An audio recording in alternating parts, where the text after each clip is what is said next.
It's Tuesday. Hello, it's great to see you. Today's message is called Kakai. The other day, my friend Mawina inspired me without intending to. She had been experiencing a weird problem with her electricity at home. All the lights and sockets worked in the house, except the ceiling lights in two bedrooms, hers and her brother's. Now, Mawina is afraid of the dark. And when I say afraid, I mean fatally mortified of it. Switch off the lights and her imagination immediately takes over, conjuring up the most horrifying images of terror. So she decided to sleep in the living room with the lights on until morning, when she could call an electrician.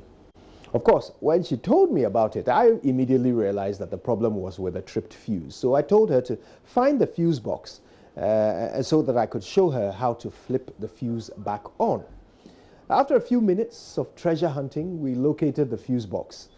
And that was when the real problems began. You know, in most childhood homes, there is often that one dark corner of the house where the kids are scared to go, perhaps because of the weird noises or the scary shadows there. Or perhaps because mommy and daddy have told you that is where the kakai lives, you know, the boogeyman who will come and get you if you don't do your homework. For Mawina, the grey fuse box on the wall in the dark corner represented all that and more. She was petrified, frozen to the spot, unable to take one step further towards the shadowy object that filled her with a crippling fear of untold horrors. What lurked behind the metal door? What would it do to her? What if she got electrocuted? Probably a lifetime of unconfronted phobia, now combined with her intense fear of the dark, to create a total paralysis for poor Mawina. All she could do was repeatedly mumble, "Kojo, I can't do it. Kojo, I can't do it," slowly backing away from the dark box until she was able to turn and run to the living room. Now, at first, I confess I found it funny. You know, scared of a fuse box. That just made no sense to me. But to trembling Mawina, the fear was real and uncontrollable. She resolved to sleep in the living room as originally planned. Now, I thought that was a pity. Flipping one single switch would solve her problem and return her to the safety and comfort of her bedroom. Just one switch. Anyway, to my surprise, after she caught her breath, I managed to convince her to give it another go. Now, I wonder what it would have been like to watch Mawina going through the next few minutes, but I can tell you, listening to it over the phone, it was like something out of an adventure movie. Little by little, she inched her way towards the dreaded fuse box until she got close enough to touch it. And with sweat pouring into her eyes and her hands shaking more violently than a pneumatic drill operator, she slowly reached out towards the object of her dread, taking a deep breath before her trembling fingertips made contact with the frightening fuse box for the first time in her life. Then she shut her eyes, turned the handle and pulled. Nothing. No explosion, no crackle of electricity, no flash of lightning, no surge of power to burn her to a crisp. Nothing. She opened the thing, and first she opened one eye, then another. Just as I had described, all she could see was a bank of switches with one of them in the off position. At this point, she was able to reach out and flip the switch with a lot less panic and a lot more confidence. Now that she had seen the contents of the dreaded fuse box, she was no longer crippled by her irrational fear. Irrational fear. The correct word for that is phobia. Now the truth is that all of us are afraid of something. Some are afraid of heights. Others have a fear of flying. Some are terrified of public speaking. Some are gripped with a dread at the thought of death. I even know some grown men who are scared witless of clowns, kakamutobi, masqueraders, or any sort of painted faces. Now, all these fears may be irrational to those who don't share them, but to the afflicted, they are real. Now, my dear friend, the truth is that all of these fears, and indeed any other fear you can think of, amounts to the same thing, the fear of the unknown. You don't know what will happen in the dark. You don't know whether the plane will crash. You don't know what will happen after you die. And that lack of knowledge is the fuel of your anxiety. My dear friends, I want to suggest to you that indeed all fears are irrational. Think about it. If what you fear if the thing that is keeping you paralyzed, preventing you from moving forward, from taking a chance, from speaking up, from opening a box and flipping a small switch to solve a big problem, if that thing you fear is unknown, if you don't know what you fear, then how does it make sense to fear it? In the end, the only thing standing in the way of your breakthrough is the obstacle that you have placed in your own way. In spite of being riddled with terror, Mawina made a choice. She had no idea what was in the box, so she decided there was only one way to find out. She realized it made no sense to be afraid of something she did not know. So she decided if she was going to be afraid of it, then she might as well know what exactly it is she's afraid of. She gritted her teeth, opened the box, and conquered her fear. This morning, Ghana is facing its own kakai. 6 COVID-19 cases recorded so far. Many have dreaded this, but now it's here. The only way out of it is through it. Let's not panic. Let's get information. Let's protect ourselves and our loved ones.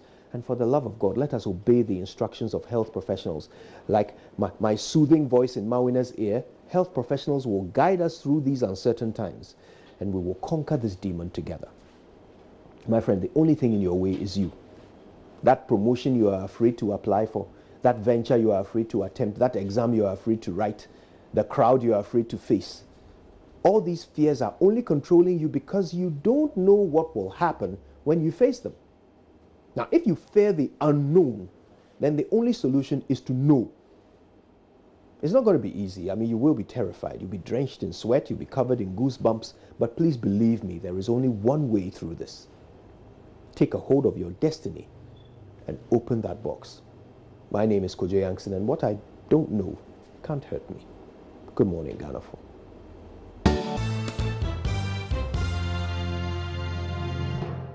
We're ready for the news. Now, some traders right here at the Agbogloshi market in Accra are opting for the locally produced gin, popularly known to all of us as akpeteshi, to disinfect their hands in the wake of the coronavirus spread.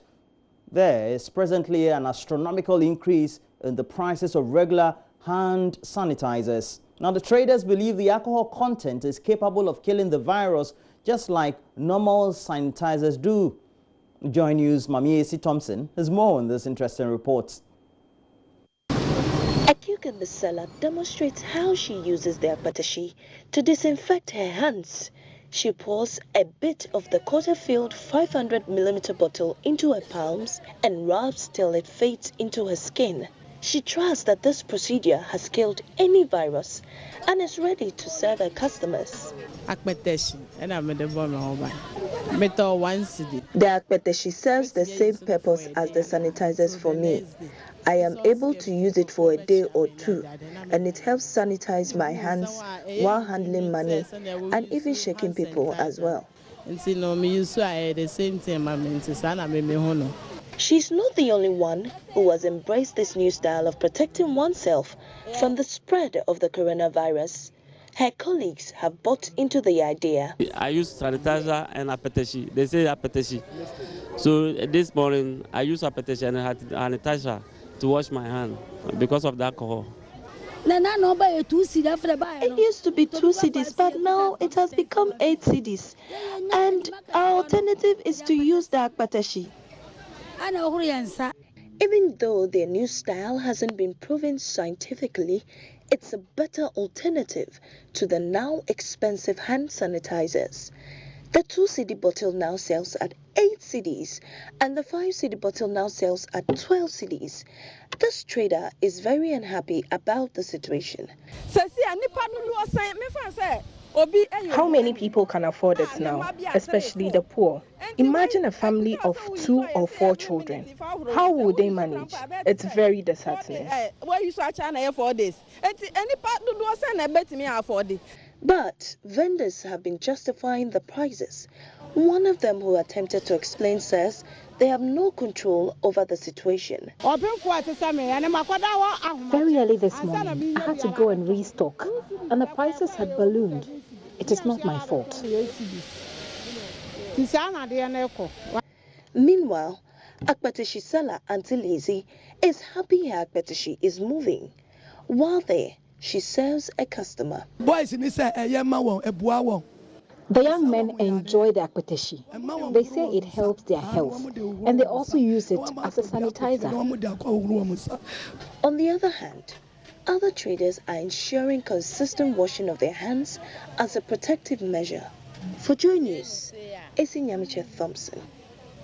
And on the side of government, Information Minister Kwadwo Apoku Nkrumah has condemned what he described as under-profiteering in relation to increase in the price of hand sanitizers on the market. He spoke at a stakeholders meeting with media and health organizations. I'd like to appeal to people who sell various products that can help in this cause.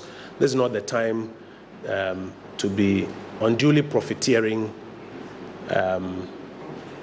with your products and your services. Like the President said yesterday, these are not ordinary times.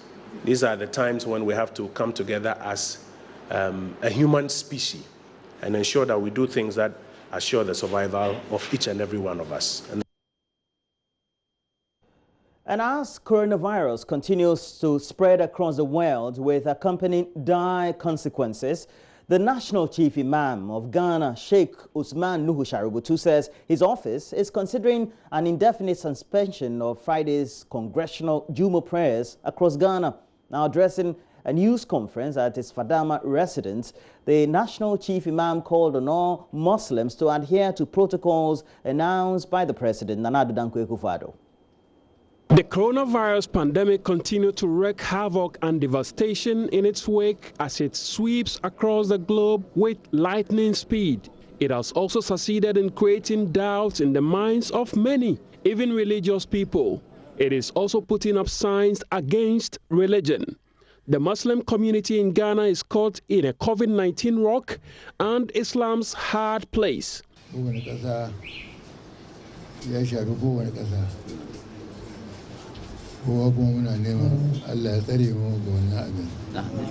anxiety and the fear has risen to a crescendo.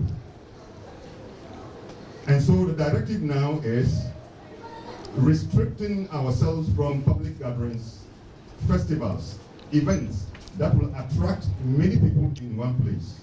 Even though the Chief Imam encouraged Muslims to comply with the President's directives, the office said it is still studying the situation on the ground and will in the coming days advise the Muslim community on whether or not to suspend the Friday's congregational prayers across mosques in the country.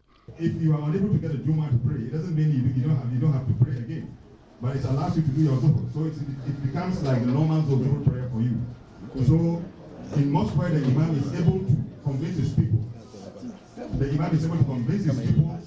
that we suspend the Juma. And it's not going to be continuous. Yeah, so let's say within the 4 weeks, and let's see what happens. It is possible in the interval we can seek for review. I believe, depending on the situation, I believe the office of the National Chief Imam is looking at how things are going. When it becomes necessary, by Wednesday or Thursday, definitely there will be very official position, which clearly define the position, whether we are supposed to or not. The office says it will in the coming days announce its position on the Friday Juma prayers.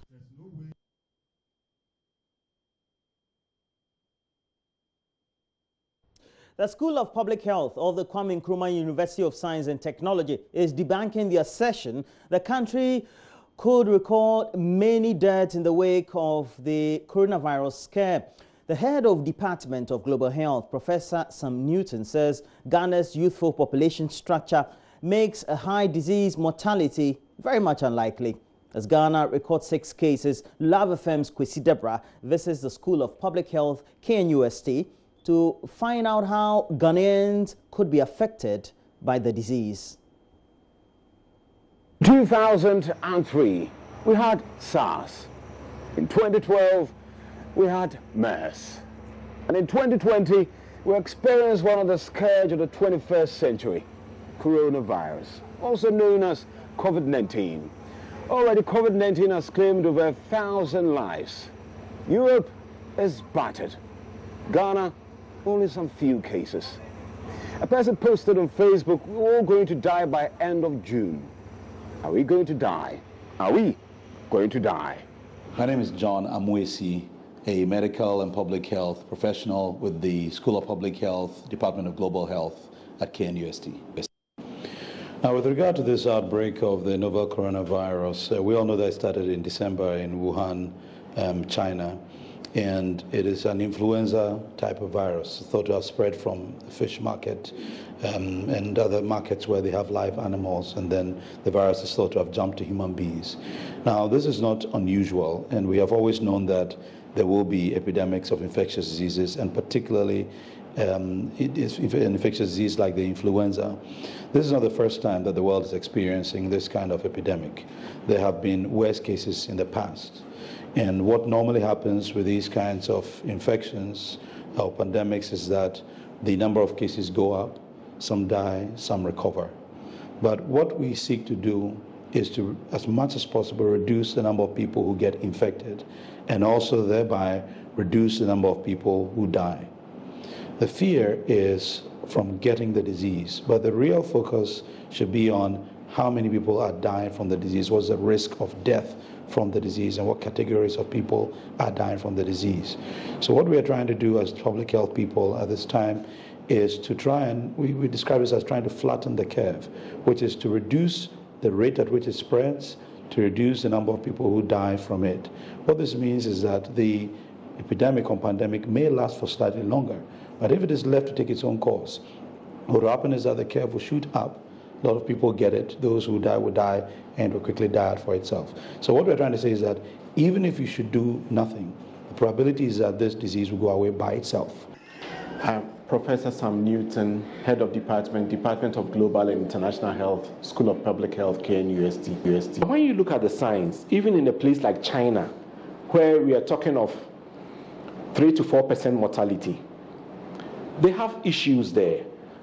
They have more people living to very old age. Apart from that, lots of people smoke.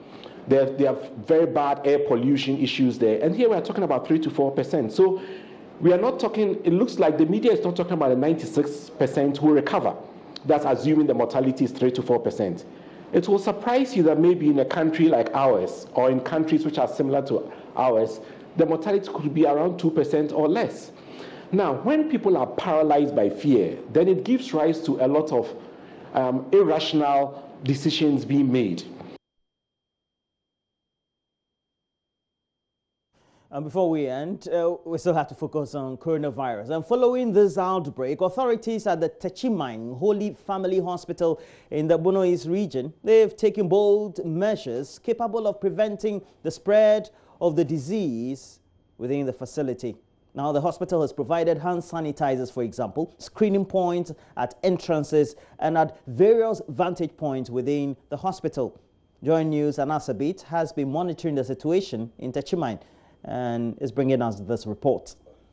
The president, during an address to the nation last night, indicated that establishments such as supermarkets, shopping malls, restaurants, hotels, etc. are expected to observe enhanced hygiene procedures by providing, amongst others, hand sanitizers, running water and soap for washing of the hands. Here at the Techiman Holy Family Hospital, authorities have provided hand sanitizers here at the entrance and at vintage points within the hospital to ensure that patients and people who come into the facility do not carry the virus from their respective homes into the hospitals. They are also ensuring that any visitor from the entrance is being checked in terms of his or her temperature, providing an emergency response unit to take care of whoever is suspected to have been a carrier of the virus. Join us, we're speaking with authorities to inquire from them what informed their decision to take this giant step.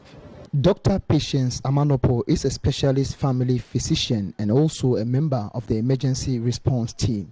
Since we recorded cases across the world, the hospital has an institution set up a committee, the emergency response team, to be responsible for taking care of patients and staff.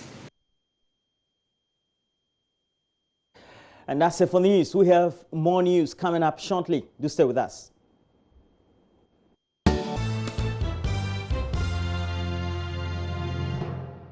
So Mama Visia, we're back. And, yeah, we are. So all the updates. Today, all the news tidbits I read this morning were on coronavirus. Exactly. And I've got a question for all of us. How has your life changed, Roland, over the past couple of days? I've become, even before the president made the announcement, I was a bit skeptical about drawing close to people. So I've become a bit skeptical about getting closer to the people usually I would get to. Yeah. And it's not that I socialize very often, so it's a big problem for me. Yeah. Can we get our WhatsApp? So and let's get the WhatsApp number on the screen. Let's see how things have changed for others. Yesterday I was listening to people share their experiences. Somebody said she took a bath like 3 times or something in the day, because you know each time when she went out, came back in, she had to wash down. I mean, people were sharing their scary experiences, how sometimes your mind just plays some tricks on you. Like there's something little happening to you and you feel like it could be the virus, like I have it, something like that. Well, like, you know, because of the weather too, we tend to have flus or maybe some congested nostrils once in a while. So yeah. It makes you feel, knowing or having become conversant with what the said symptoms are. Yeah. To have all these hallucinated thoughts, in my opinion. Yeah. And of course, there are some of us who also take advantage of the situation and call our bosses or our offices and say, you know what, I have a flu and I'm coughing and you don't need me around. Well, so I think those things are expected, but also we need to take such issues seriously. Yeah, absolutely. And, especially now that, relatedly, in Accra and Kumasi, we have many firms, and even in Takoradi, many people working with firms that have a lot of people who travel, and we don't have to tag people because they travel or they are expatriates, etc. But now we have very good middle class people who travel. It's because if you look at it's all over the country, actually. Yes, their job description, that's what they have to do. And they travel maybe to some other African country or some Southern African or Northern or Middle East, etc. And we have a lot of people dealing with such actions. Then we have to be more involved in their lives, to ask questions, to get to know who they come into contact with, etc. Because in Africa, somebody of that sort is a breadwinner, and means that you have a lot of people milling around that person. And it's important that we take a lot of interest in what they do. They play critical roles in the church. They play critical roles in their old school associations and all that, residential. And I think that it even becomes more serious. And for the teachers at home, because the children are not in school, let us know what you're doing. What are you doing? Like, how is your life? At least it was just yesterday, but how did you spend the day? How do you intend spending this day? How do you intend spending the rest of the 4 weeks that you have, at least for now, being at home? Let's do the newspapers. We have to do. I asked my younger son, I asked him, he asked me again, how many weeks are they supposed to? I said 4 weeks. He said he would feel bored. Yeah. Yeah, that's what he said, because he was so my kids' school, I think I'm really impressed with the way they've communicated. So on Friday, they had given us a very detailed letter in terms of what they were doing because of the coronavirus, and they had you know, they knew the number of children who had traveled and the exact places that they had gone, and they knew what they would put in place, like what they have told them to do. But as soon as, of course, the president gave the directive, it changed everything, and it meant that no school. But yesterday, they managed to send parent text messages, and they said by Wednesday, which is tomorrow, we should pick up some assignments for the kids whilst they're home. And they're creating like a WhatsApp platform per class, so they can put the class assignments there. And I thought that's really, really impressive. To keep the kids occupied. Of course. Nice. And it's part of this. It's part of the semester. It's part of the semester. Let's do we're not talking about. We're just talking about how creative, you know, some schools, and big up to the school where my children are. I think they've done. It won't happen. That's why. No, but listen, you may not have thought about it, but at least I have shared what one school is doing. You could copy it and do same. Yeah, true. Yeah. True. Don't be on the defensive. You started. I'm not. Let's do the Daily Graphic newspaper. His kids' school around the Spinter Sacramento area are doing it. So. Yeah, lots of schools are being creative, which is very good. And some of them are also making it a part. So the 4 weeks is not a holiday. It's a holiday for the Easter, at least my kids' school. So when they go back, they write the exam and they continue with the rest of the... So they would have entered the third term, essentially. That's what it is. Well, we have to do the newspaper. But from what you and Fred are saying, I'll go to my old school, Ashama number 4 junior secondary and find out what they're doing, you mean? Yes. Okay. In this day of WhatsApp and social... Yeah, but you're an old student. You've been blessed. So if they don't have that technology, you could make it happen. You could give them ideas. Fantastic. That's the whole thing. God didn't bless you so that you sit on the blessing.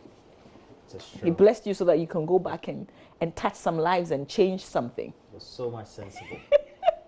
Let's do the Daily Graphic newspaper, yeah. But we'd like to hear from you on what you're doing. If you've been idle or if you're going to be idle, what are the other things that you're doing? The Daily Graphic newspaper front page. Mission hospitals face power disconnection. They owe between 3,000 Ghana cedis and 3 million Ghana cedis. Apart from the fact that people owe the power distribution company, there's been a lot of inconsistencies and either fluctuations in the power and not power at all in certain areas.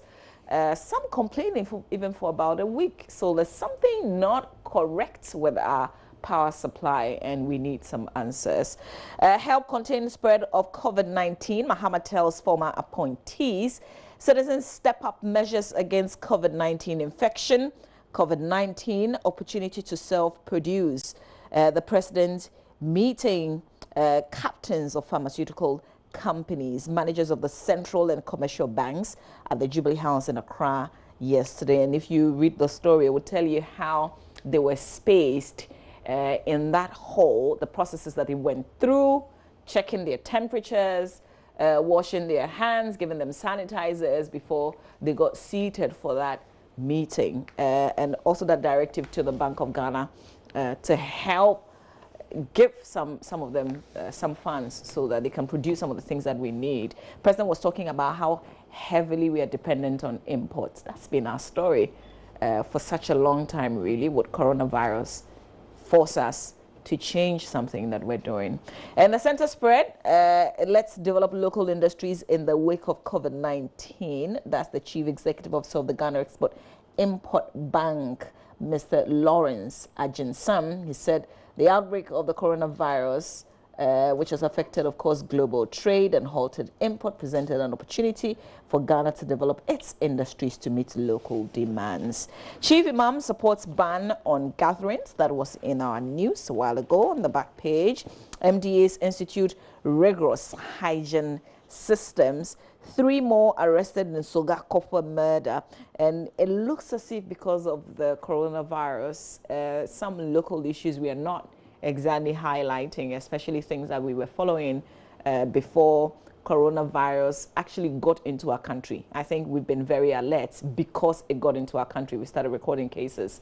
And so there's an update. The Kaswa police in the central region have arrested 3 more suspects in connection with the murder of the assemblyman for the Sogakope South electoral area, Mr. Mauli Ajahili, on March 1st. Suspects and their names are given, are believed to be involved in the murder of the assemblyman. They were arrested last Sunday from their hideouts at Obom, a suburb of Kaswa, following a tip-off. The arrest brings the number of suspects so far arrested in connection with the killing to 7, and it gives you a background of this situation as well. Let's continue with the Ghanaian Times newspaper. Front page of the Times. Christians, Muslims join fight against COVID. And we've seen a lot of them issue statement. The Presbyterian Church, right on point, right after the president spoke, they issued a statement. We've seen the Catholic Bishops' Conference. We've seen the Methodist Church. We've seen the International Central Gospel Church also issuing a very extensive one. The Action Chapel. We've seen, so basically, we've seen the Chief Imam. Church of Pentecost is supposed to have a press conference on interaction. Yes, today at 9 a.m. exactly. So the churches have absolutely responded well to the directives given by the president. So, you know, the Ghanaian Times is reminding us of all the things that the Christians and the Muslims are doing, you know, to fight COVID-19. Coalition of CSOs call for termination of Unipass deal. This issue simply won't go away. Let's fight COVID-19 together. President asked Ghanaians. COVID-19 outbreaks scare Ntema as patients desert hospital for home. That story is on page 18. Let's touch on that on page 18, or maybe we can go and come back.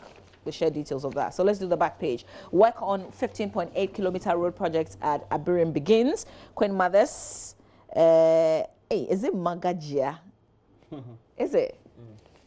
I didn't think. Magajia is like a market queen. I know, but I didn't think we officially kind of use it. Build capacities to end child marriage and teenage pregnancy. So that's impressive.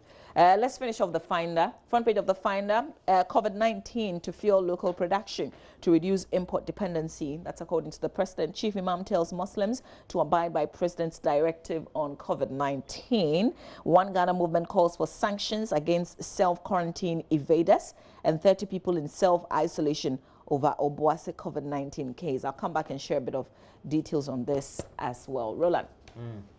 Now let's go to the Daily Guide. It has on the front page, coronavirus locks us down, be innovative. Okay, coronavirus locks us down, be innovative. That's coming from the president, Nana Addo Dankwa Akufo-Addo. So Gakopa Assemblyman's killers nabbed. I have pictures of 3 suspects, also on the front page. Meanwhile, on the side, Kwewu is that. Kwewu. Oh, Charlie. There's some small little business going around with the service providers, vendors around here. So, okay. Opudi trial, not political, according to the judge. Let me see the judge's name.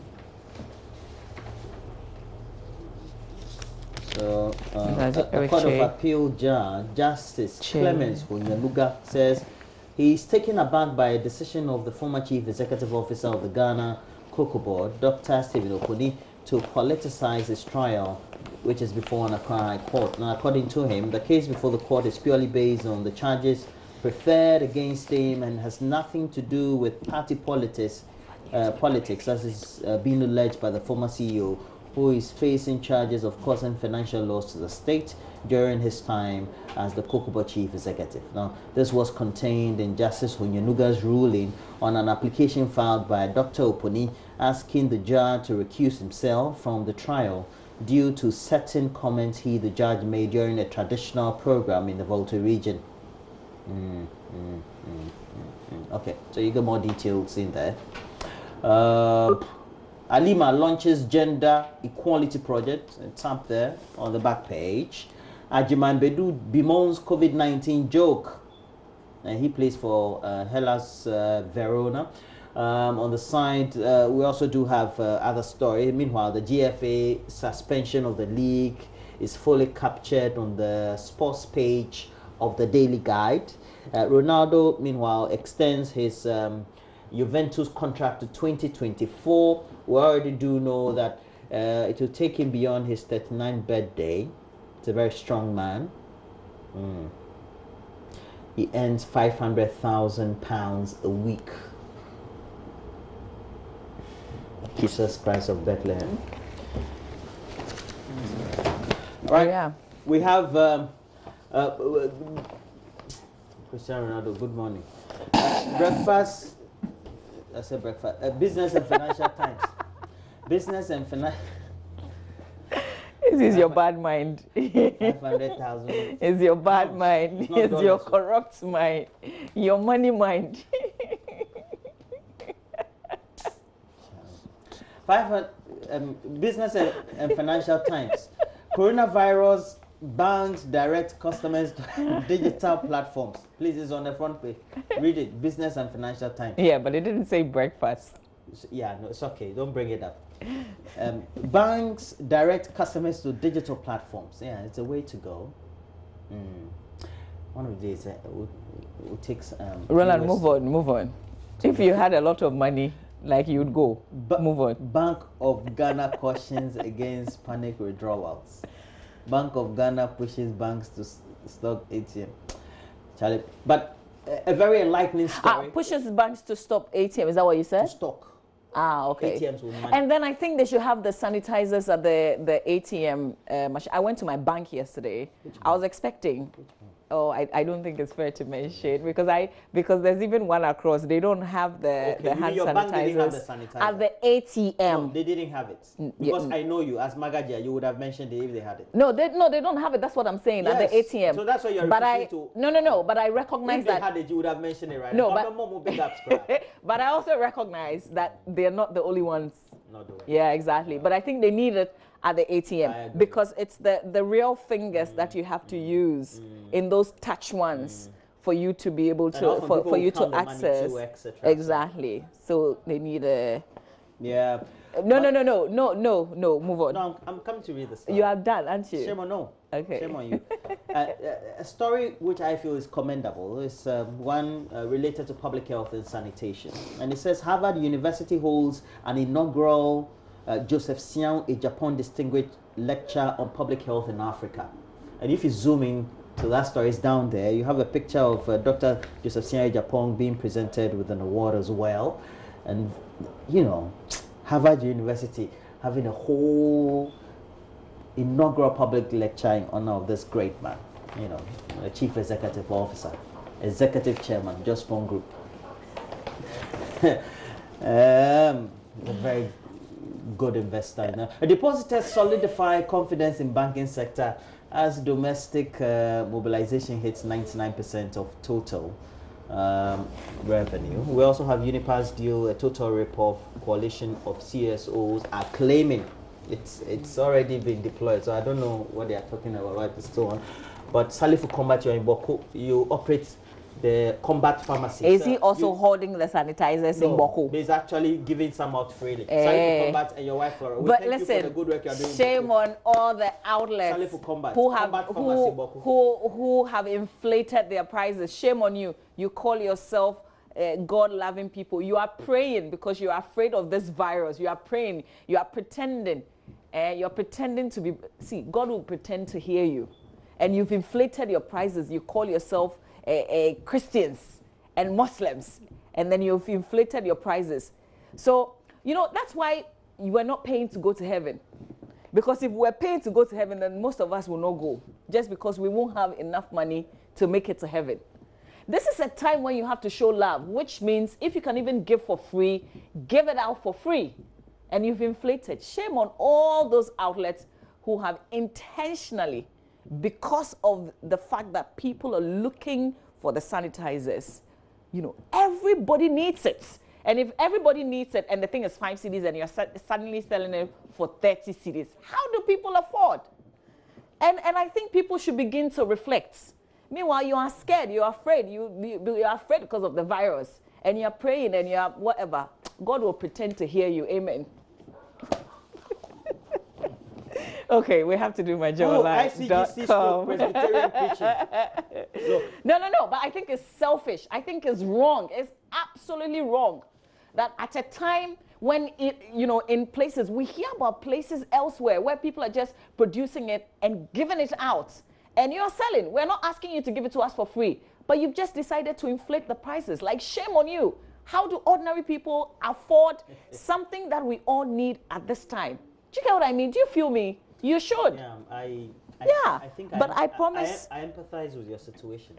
But you empathize with my situation. Yeah, it's our Ghanaian situation. No. That's what it is. This is pure dynamics of market force. So don't comment on my comments. Let me do the story. I said I'll give a certain updates just before we go. And then people have also shared messages. So you will share the messages. A bit of details. So in the Ghanaian Times newspaper on page 18, they say a 41-year-old Ghanaian male who reported sick at the Tema General Hospital on March 14 and his samples tested positive for coronavirus at Noguchi Memorial Research Institute is alleged to be at home in Tema Community 12. on self-quarantine instead of the hospital, designed for the containment and treatment of the disease. His case was detected at the hospital on Saturday after showing signs and symptoms following his return from Germany. So a source close to the hospital said the patient refused to lay in the isolation ward because he said the place was very hot and had a small bathroom and toilet, and opted to be quarantined and treated at home. So yes, so the Tema General Hospital is one of 2 already designated centers, so they give a certain background to it. But I wanted to box it with the finder on page 16, and then Roland, you said you have a backstory. On page 16 in the finder, it says health authorities in the Ashanti region have directed 30 people who have come into contact with the COVID-19 victim in Obuasi to go into self-isolation as part of measures to curtail the spread of the virus. All such people are being closely monitored by health professionals to determine whether they have been infected in the next 14 days. So Dr. Emmanuel Tinkrine, the Regional Director of Health Services, who announced this in Kumasi, said there was no need for fear and panic as authorities put measures in place to contain the virus. Okay, Roland, what's your backstory? Oh, I said I'm familiar with that. Or the person who returned from Germany. Yeah. So it's true, he went back home to self... well, yeah, he drove back home. But the hospital, as in, the doctors know where he lives. Is that it? I think they should know, yes. So they are he's under their care even though he's home. Well, in a Ghanaian situation, I don't know whether that's possible. Yes, sort of they are monitoring him. Okay. Because I think case, right? Yeah, exactly. I think it's different in terms of the Kumasi case where these 30 people came into contact. So it doesn't necessarily mean that they have it. So they should self-isolate, which means monitor yourself, you know, take all the precautions, drink plenty of water, and, you know, that kind of thing. However, this person has tested positive, so that's different, isn't it? Yes, okay. That's different. So we'll ask all the necessary questions and see if we can get... But he came to the hospital voluntarily. Yes, except that he didn't like the condition. He wouldn't like it. It's a Ghana house public. What do you mean by he won't like it? It's not... Yeah. Let's do the messages, yes. Sheila Kufodia, you said good morning, Walker and Mamavi. Some teachers are in schools to prepare our BEC and WAEC candidates. We pray they don't get into contact with the virus. You're protected. In the name so not all teachers are home? No. All right. No. Okay, so Mamavi, good morning. Morning. I think you need to say it again for the invitation of sanitizers. Ghanaians are too hypocritical. Hey. While others are dying, others are taking undue advantage. Yeah. Joe Emick, big up to Sinapi Abba staff. Shame on all of us when we are supposed to be caring for one another. Okay. We're hoarding. All shall pass from Yinahin Ashanti region. However, you say, Roland, please tell the National Identification Authority to stop the registration process in the Eastern region. Well, I mean, they put in some directives and guidelines, right? We've got to see what it is that they've... If the directives that's been issued is what is being followed duly on the ground, then I don't think we should be afraid. Great. Roland and Mavi, kindly read mine. And this is the last one. I am Seth. I'm a teacher in the Central Region. Seth, thank you. Bremain Bedum Catholic Senior High School. We had a meeting yesterday, so we decided on some special arrangement to meet the JHS 3 students. A different timetable has been drawn for them. Intensive classes start this morning, and Mama B is also advising you put together WhatsApp groups so that you don't. I beg you, I'm not advising anybody. You say your children international. Now I'm disappointed. You know, you have a way of twisting people's words, particularly mine. So don't talk for me. I'm here. I can speak for myself. Right. Yeah. And I didn't say what you just said. I apologize. Okay, so we have plenty more messages. I think there are people saying it's boring, like just sitting at home, but they will just because of the coronavirus. We'll come back and share a lot more. They should be watching us. We'll give them all the... We'll come back and share a lot more of your messages. So just keep them coming through. Tell us how you are feeling, you know, what you're doing to occupy yourself, especially if you fall into that category of people who are home for the next 4 weeks. I agree. Yeah. But we'll bring you sports. What is even happening in the world of sports? Nothing. Everything is being stopped. Preparations for the Olympics in Japan, etc., are not taking place. Yeah, there's the Euro 2020. That's likely to be cancelled. Yeah. All right, so we have to go to Benedict also with the latest. Do stay with us.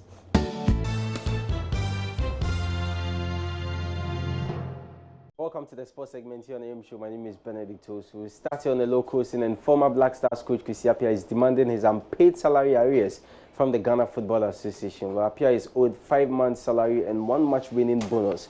There is more in the following report put together by my colleague Asai Bediako. While his salary believed to be $35,000, the FA and the Sports Ministry must cough up $175,000 to settle him. Coach Appiah, through his legal representative, lawyer Thaddeus Sori, has written to the FA and wants payment done within 2 weeks. Appiah is said to have been angered by the FA directive that he should return everything handed to him. He complied and returned the Land Cruiser car last Friday. However, it is unclear whether he will seek legal action if he doesn't receive his money within the 2-week deadline. So more local news, and Medeama have been deducted 6 points following the ruling that they fielded an unqualified player in their match against Accra Great Olympics on March day 12. There is more in the following report. The verdict by the disciplinary committee of the FA means Medeama will drop to 6th position on the league table. The 30 points they accumulated after 15 matches will drop to 24, and they will lose the 1 goal they scored in their victory against Olympics. Medeama were adjudged to have fielded an unqualified player, Nana Kofi Babel, met in the match they won 1-0, citing Article 33(1)(e) and 33(2) of the Premier League regulations, as well as Article 33(5)(a) of the Premier League regulations. The GFA ruled that Medeama would lose the match in question while losing a further 3 points. Meanwhile, Medeama SC have released a statement, and according to them, a decision to dock points off them for Olympics is bogus and ridiculous, and vows to fight it with every resource. Well, still stay here on the local scene. In Ghana Premier League side, the 11 Wonders say they've taken steps to curb the spread of the virus. Let's take a listen to their CEO, Albert Komi. The second window for the registration is open today. Does that mean that we have to let the players go? Or what plans do we have? The new players that we want to do in terms of addition, what are we going to do about it? So we've been able to talk about it, and then the doctors have advised and asked to what we have to do in order to make sure that at least we stay safe. We also have to make sure that at least whoever that comes in is checked and protected well before. So it depends on the club, and it depends on whatever that you want to do, and then the geographical area. And so for me, it's very, very important that we take one step ahead of every situation in order for us to prevent the spread of this disease. So we are for it 100%.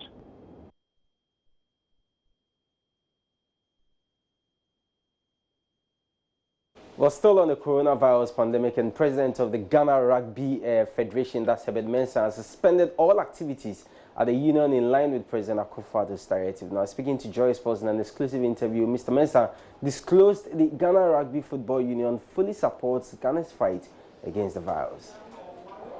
The president's speech was in line with everything that we believe. The most important thing at this moment in time is the preservation of life. It's not about sports, it's about the preservation of life. We have, for a period, instituted a number of measures to improve hygiene, to make people more responsible.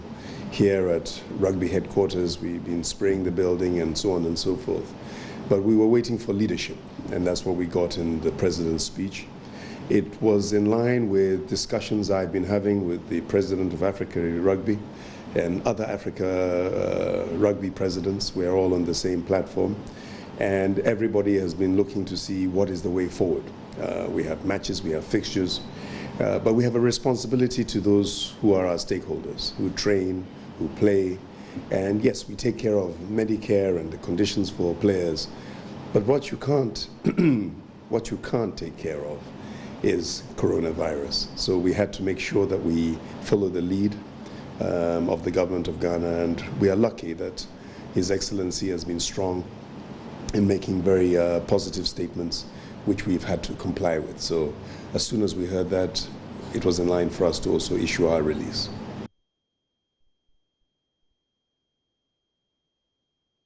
Now, away from the local scene, Arsene Wenger, Mauricio Pochettino, and Jose Mourinho are among the names leading a FIFA instruction video on how to protect yourself against coronavirus. Check this out.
Well, we also told you we'll take you down to the markets and the streets and get to know what the authorities are doing in this period of the mini lockdown as far as this coronavirus infection is concerned. And I have the head of Food Enforcement Department, Chief Regulatory Officer, Mary Lovely Johnson of the Food and Drugs Authority right here with me. Good morning to you, Mary. Good morning. Yeah, great. Again, great to have you in the studio. But since the president's own directive, we have to take the conversation on from there. For you as an authority, what have been some of the implementing measures so far put in place? We have intensified the education in food safety, because really we have food handlers who are handling food, and then it has to do with your hands, definitely. And because people have to be washing their hands often, we are telling them, do that often. Whenever you are about to touch any food, wash your hands. When you are even cooking and you have to take off something like take a raw material, wash your hands properly. Don't sneeze onto the food. Well, there is no evidence right now that it is foodborne. It cannot really, as it is now. The COVID-19 is not transmitted through food. But then, if you have to sneeze, don't do it on food. If you have to cough, don't do it on food. If you have any symptoms, just report and stay away from the food preparation area.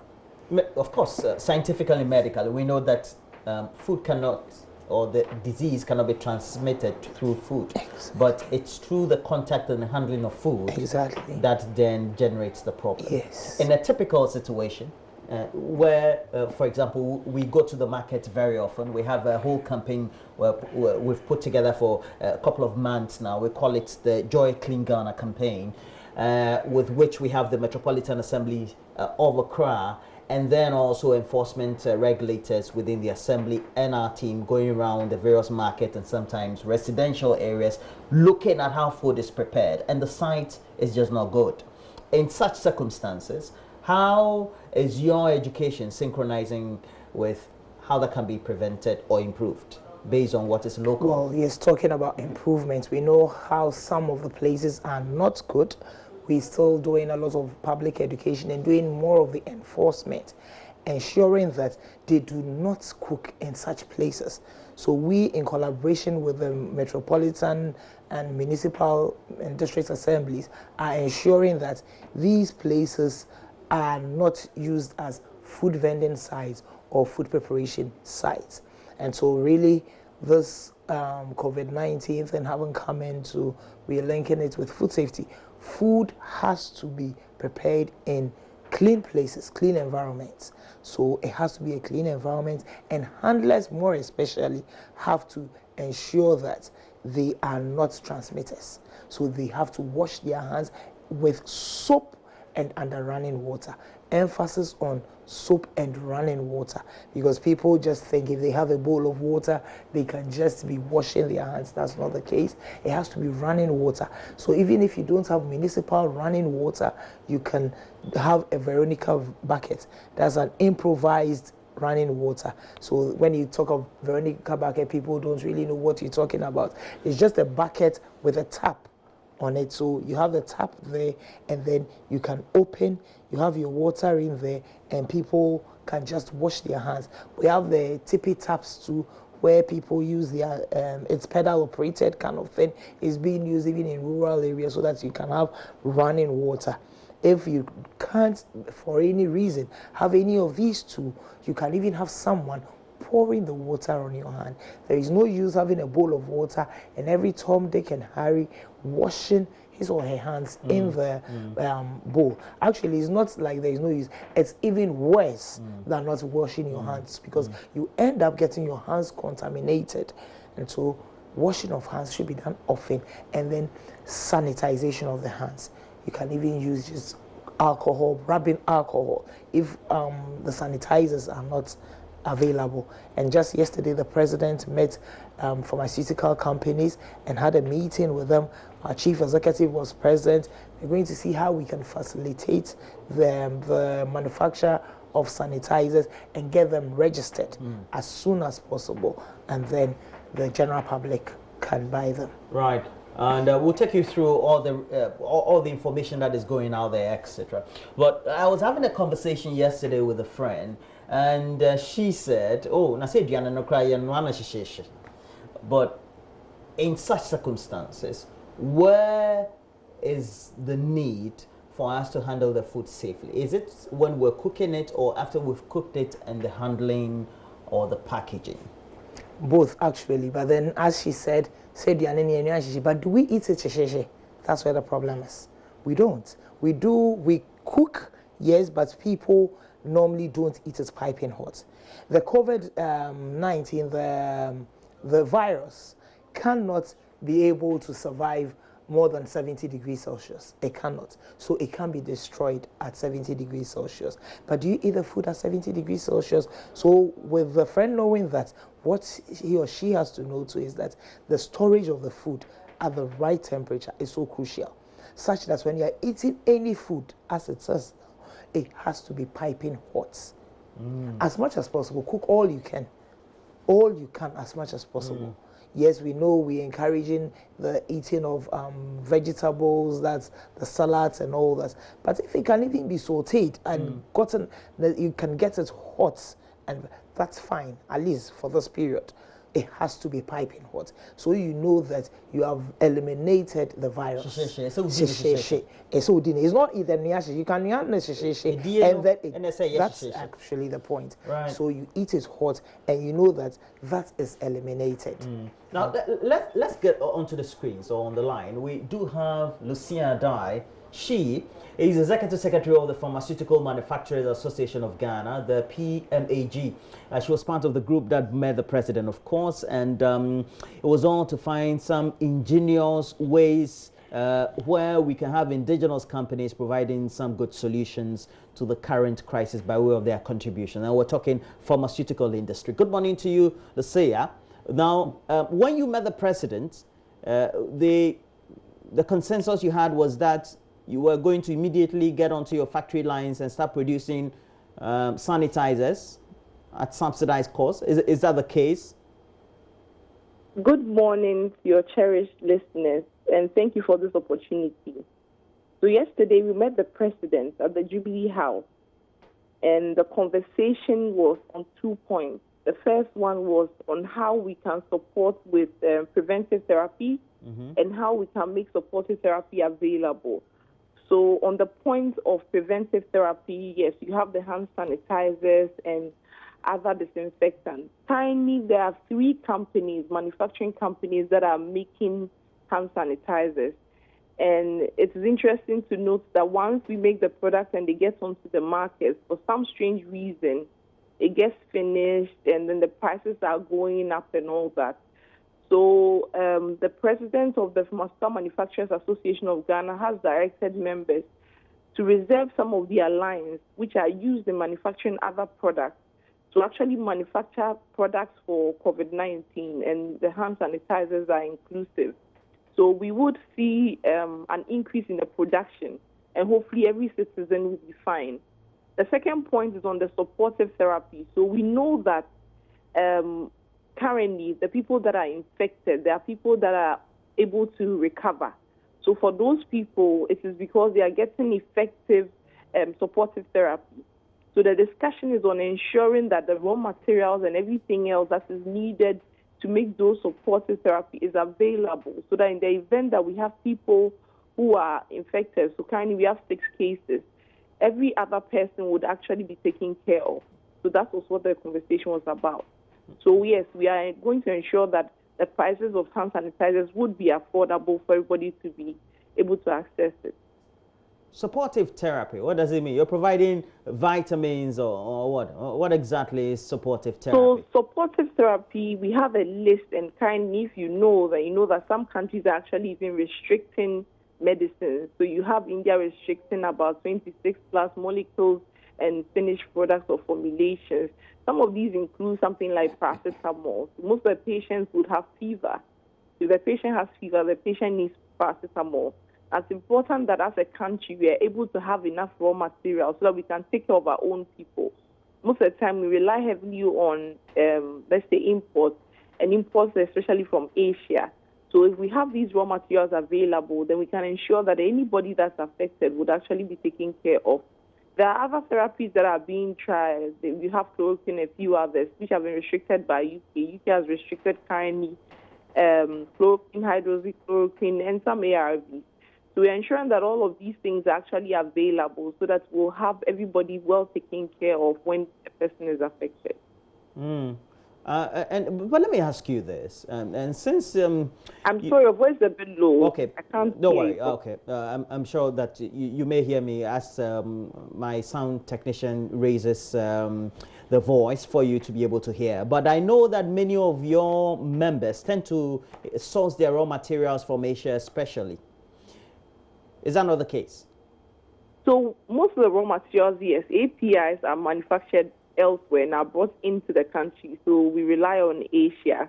With COVID-19, Asia is kindly not giving us some of the raw materials that we need. So before this time, we're working with the Ministry of Health to ensure that we had good quantities of APIs. Europe is another place where raw materials can be sourced from. So, I mean, they are always looking at different ways of ensuring how we can take care of the population. So, yes, we do bring in raw materials, and we do have good quantities. And we are still working with the Ministry of Health and the working group that the President helped us formulate, so that we can ensure that in whatever point that help or need is, in whatever point, we'll be able to help people. Now, since how you source the materials are always on the supply and demand side, and we also know that Asia and Europe now have been badly hit.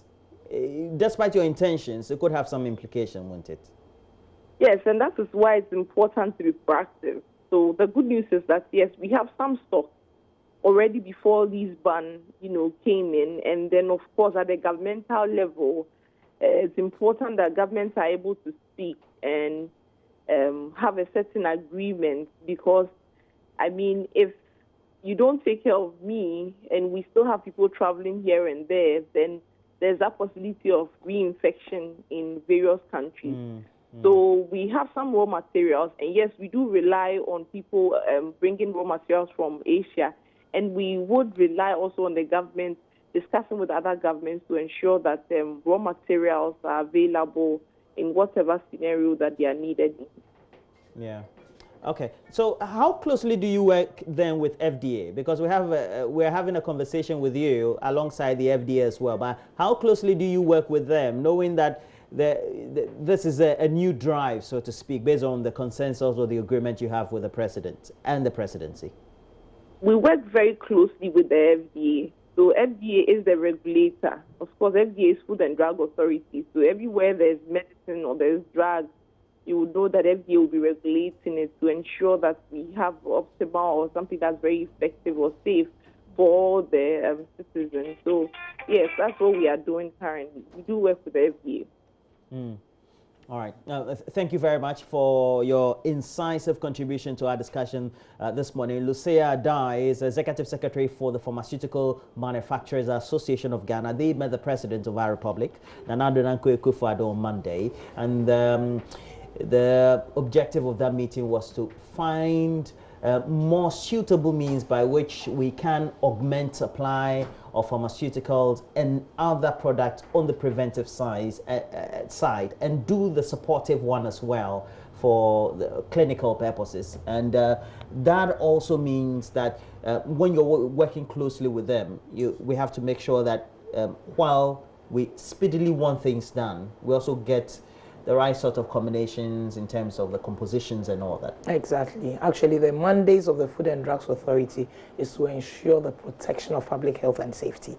So in as much as we want things available on the market, we will always ensure that our mandate is carried out. And that is ensuring that the product is safe and of good quality. And so really, safe, efficacious, and of good quality, actually. So we will do the needful, because that is our mandate. And especially within these times when demand of products have become, whether on the food side, on the pharmaceutical side, because they are ingestibles, have become very high. Does that mean that your normal regulatory actions are going to be intensified? Yes. Or by what form? Yes, it is. And actually, we've given out a list now of all the registered sanitizers on the market, such that nobody at all just gives you anything that could be harmful. We have the list. I think I can even give it to you to show if you so desire. We've just produced it, so everybody knows what kind of sanitizer or which brand of sanitizer is approved by the FDA in Ghana. So if it is not approved by the FDA in Ghana and you use it, then you do so at your own peril. So we really, yes, demand is high, but we ensure that things are safe. And even as we have this issue, people are not going to take undue advantage of it and give you products that are going to cause harm to you. So we are really doing that, and we are intensifying that. So we've published a list. And since the demand is high and the supply is now on the minimal side, because we're not going to beef up, if somebody is using a product that's not, or is able to provide a product that's not on the list at the peril, what do we do? So you bring it to the FDA, and we are going to hasten our processes. Yeah, sure. Because oh yes, we will, because this is a crisis situation. Fantastic. So if we have to do some other things and some other things have to wait, we will do that to hasten it. We always do that when there is the need, so that will be the priority product, and we'll do it like we'll process it expressly. So there are important things that we need to take a look at when it comes to the operational of the various components of food pharmacy in the communities. How do you do the coordination with either the Pharmaceutical Council and then what you also do by way of the regulation in terms of how they operate in the communities? The pharmacies, the drugs. Pharmacy practice is by Pharmacy Council. In terms of the practice, yes. Pharmacy practice is regulated by Pharmacy Council. Ours is the medicines, the cosmetics, the medical devices, the household chemical substances that are sold, the products themselves, not the practice as in community practice and all. But I'm saying that in these times where everything is going out there, while you have approved certain range of product to be used and a number of things are in the market, how then do you work with these agencies like the council and all that, so that you know that because you have the mandate, but you have the normal or the ordinary Ghanaians' health at heart? How do you do that coordination? Well, we have our market surveillance out there on the market. We have the market surveillance department, and now that this is an issue, they are even focusing more on that, so that we ensure that the products out there are safe, efficacious, and of good quality. And then we do a lot of collaboration with the Pharmacy Council. We do a lot of collaboration even with all the other agencies that matter. We really do a lot of collaboration, because we know these kind of things are things that consumers use. So we do a lot of, even with the consumer, we tell the consumer, if you see something and it's suspicious, just call FDA. We have open doors. We really like the whistle blowing thing and all that. So we collaborate with everybody. We know that our business is everybody's business. You know a community like Ashaiman? Yes. I grew up there. Okay. And I don't know how FDA will be operating there. Oh, our market surveillance is almost always there. Yes. We go with our buses. We are there, especially even with the food market surveillance.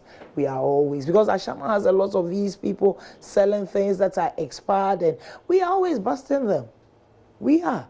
But I'm sure they now know our bus. When our buses are coming, they can tell that these...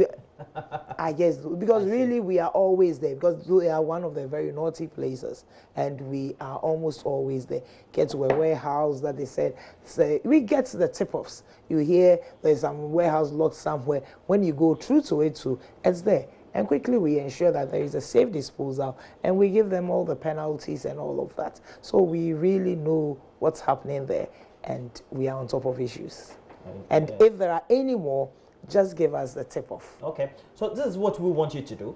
We want you to call in and help us with the discussion as well, because it's supposed to be educative, not just feeding you content and then you not contributing. So we have the lines on the screens. Make sure you call 03022116991 or 2. We do have a chief regulatory officer and also head of what's your post again? Food enforcement. Food enforcement, big post.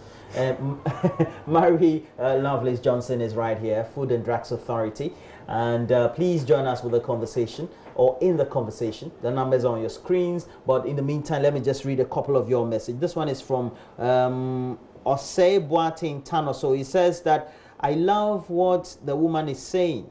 However, we have many areas in Kumasi where cooking and medicines are being sold indiscriminately. How is the FDA combating this?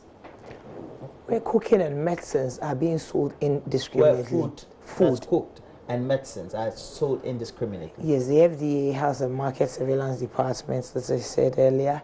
We are always out there trying to get people to do the right things. If there is food if it's prepackaged food and they think that we haven't seen, just draw attention to it. There are quite a number that we see, and then we let them do the right things. Sometimes too, if it says, I don't know what he's talking about. Is it a street vended food he's talking about, or just the prepackaged foods? We take them off the street. Then once in a while, they get back.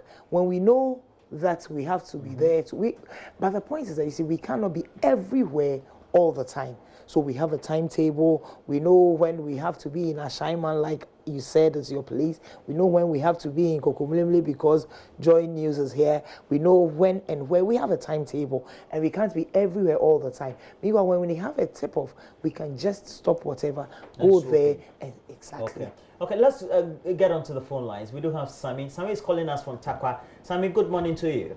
Yeah, good morning, please. Yeah, great. You've been watching the conversation or listening in. What's your contribution so far to the subject? I just want to ask a simple question. Food and Drugs Board, are they working only Accra or other regions and districts and municipal? Just wait. Let me take the If next. that be the case, we are not seeing much input at working, especially Takwa, I believe. What do you mean? Is it that you want to see them in your home or your office? Yeah, their work, we don't see them. We don't see them functioning at Takwa. As they stay in Accra, the moment they see their cars and they start panicking or do the right thing. But Takwa here, we are not seeing it. A lot of things are, especially the issue that the sachet water that we are drinking. A lot of them are I don't want to mention it, but they are substandard by your estimation. Come again. Yeah, you say the pure water or sachet water you drink? Yeah, is the sachet water that we are Okay. drinking at Takwa here. It's Most not- of it's them not- are not registered or Right. are not well put up. All right. Thank you very much, Sami. Now straight away to my town, Shaiba. And I have Stephen there. Stephen, good morning to you. Stephen. Well, Stephen is off. And but so just answer. Takwa, what's your presence? We have an office in Western Region. It's the head office is as in the Western Region head office is in Takoradi. So our office is in Takoradi, and they operate everywhere in the Western Region and the Western North Region. So we go there, and as I said, we have timetables. I mean, we need to be here this date and on such a day and all that. But we go to Takwa. We work in Takwa. And if he has any particular problem, he should just let us know, and then we will just sweep in there. And when it gets to places like that, because FDA cannot be in every nook and cranny, we even work with the municipal, metropolitan, and district assemblies. Metropolitan Municipal District assemblies. All right. So let's go to Medina, and it's where Yao is calling from. Good morning to you, Yao. Good morning. You've been following the conversation. I hope that you also get educated on related issues right here on Joy News on coronavirus. Please, your contribution, Yao. Yeah,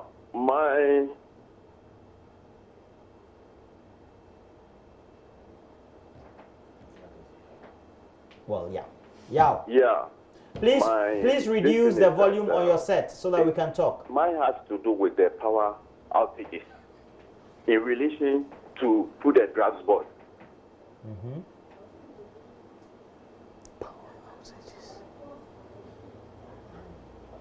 Hello?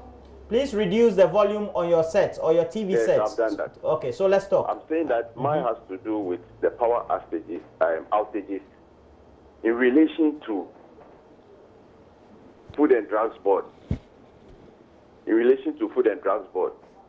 Now that there is power outages all over the country, and food and other medical whatever are going bad. What is Food and Drugs going to do about this? Because I mean it's very serious.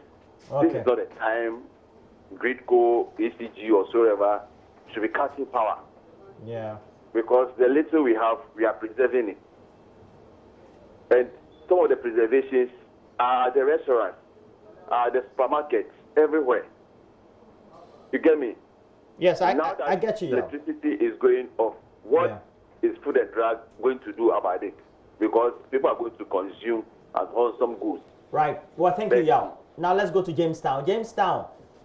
No, let's go to James in Techimai. James. Hello. Yeah. Good morning. Yes, please. You're calling from Jamestown in Techimai, or where? No, I'm calling from Techimai. Okay, please. Precisely New in Yinase. Okay, New in Yinase in Techimai. Yes. And it's James. Yes. James, please go ahead. I want to know the Food and Drugs Authority. Many, as the president said, that we should try and help ourselves with the local production and consumption. There are a lot of drugs that they have registered, herbal drugs.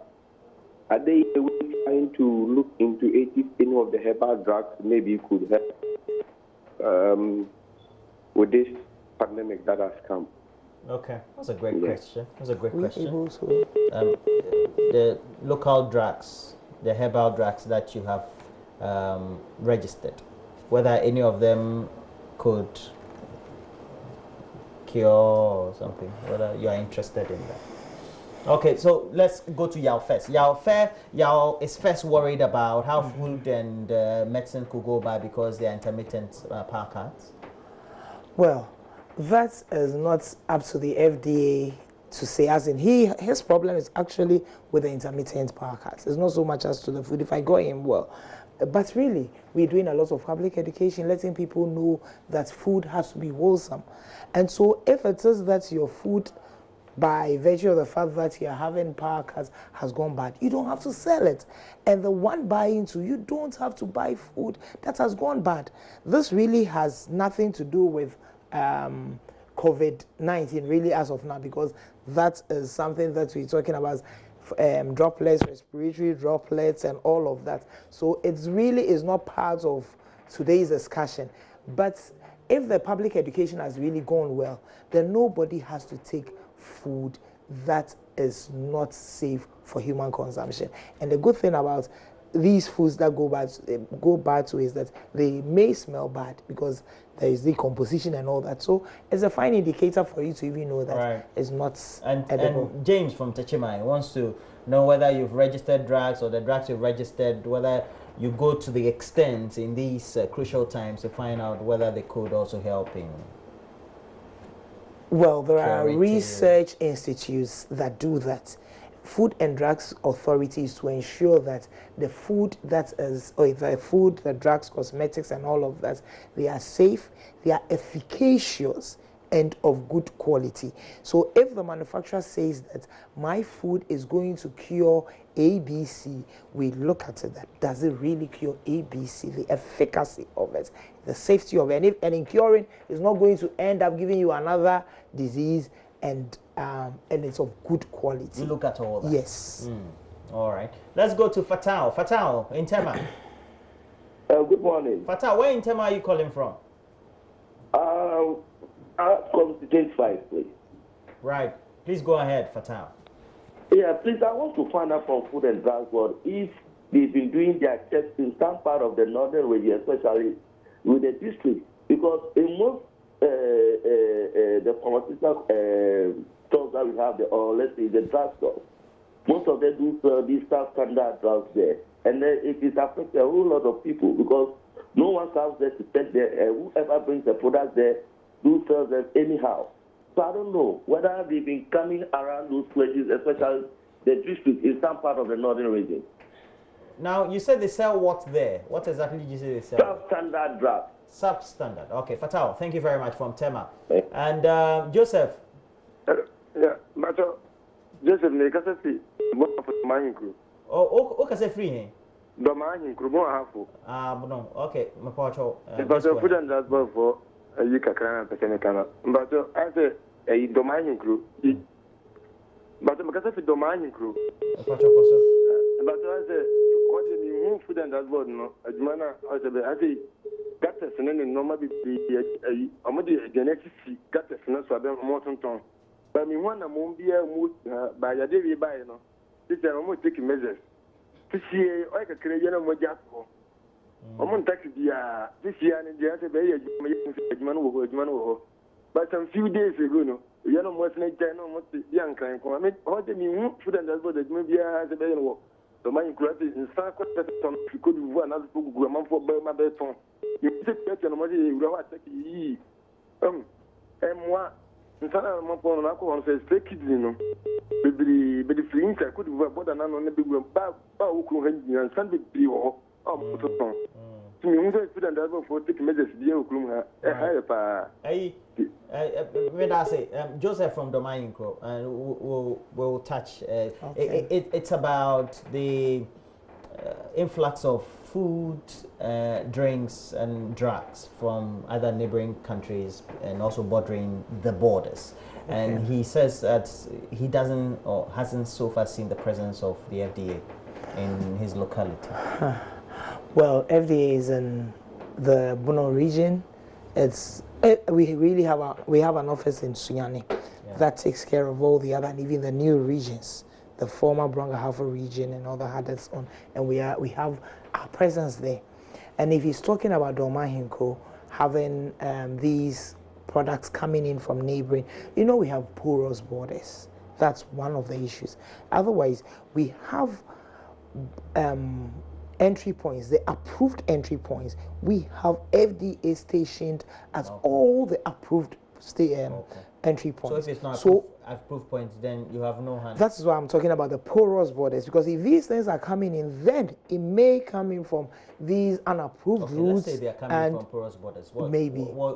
So then the market surveillance team sees to it. Really, we have steps. It shouldn't even get in at all. And that is where we have people posted at the borders. But those that come, yes. So we do at each stage. Now we have the market surveillance. And market surveillance works. Actually, we really work in ensuring that these things are off. However, his things are still there. He should just let us know where and where. Maybe we can talk to him offline and he can tell us where we can find the things. And then we will be able to. Okay, we have to wrap up, but before we go, okay, you've also provided guidelines. Which hand sanitizer? Yes. Okay, so we'll take viewers through. Use FDA registered hand sanitizers as they are effective against the virus. The FDA is fast tracking the registration of hand sanitizers, as I said earlier, to ensure their availability on the market. I'll bring you one so that you quickly approve. Yes. Check the expiry dates on hand sanitizers before you buy. Yes. So then we have the list of the hand sanitizers coming up. Yes. So that you have all these approved hand sanitizers. Okay, we'll try and blow it up and see whether we can get it.